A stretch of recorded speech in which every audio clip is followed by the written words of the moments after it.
चंचल कुंवारी के मन लालू भाई। कैसे हो गे मोर से भूल माया के ओ रानी पखरा मा फूल गे फूल फूल फूल। माया के ओ रानी पखरा मा फूल गे फूल।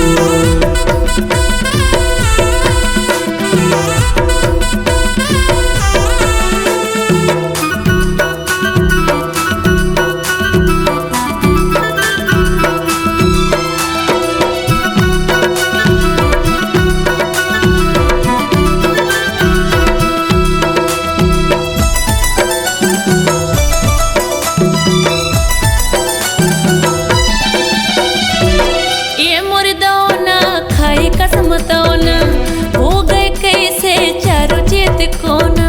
बोल मोरे राजा बोल मोरे राजा बोल राजा।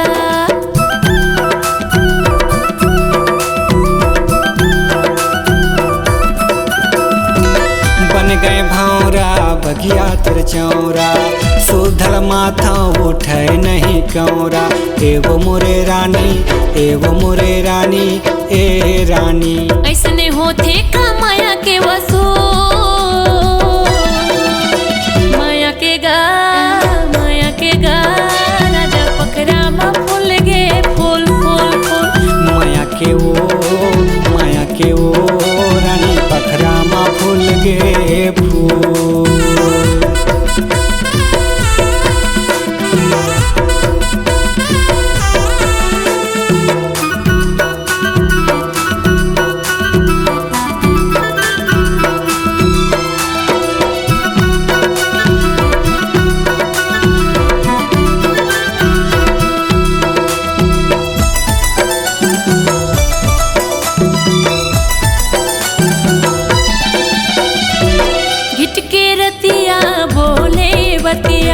माया के माया रुना होवे जतिया। बोल मोरे राजा बोल मोरे राजा बोल राजा।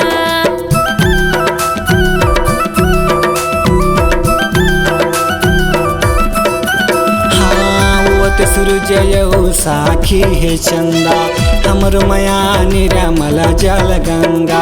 एवो मोरे रानी ए रानी।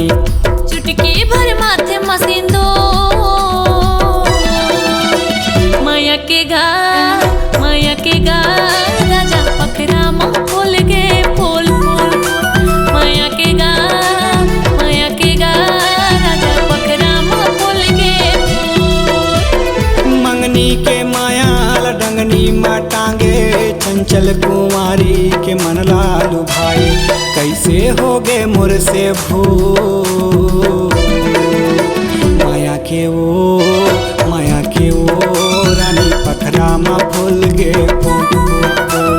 माया के गा राजा पखरा मा फूल गे फूल।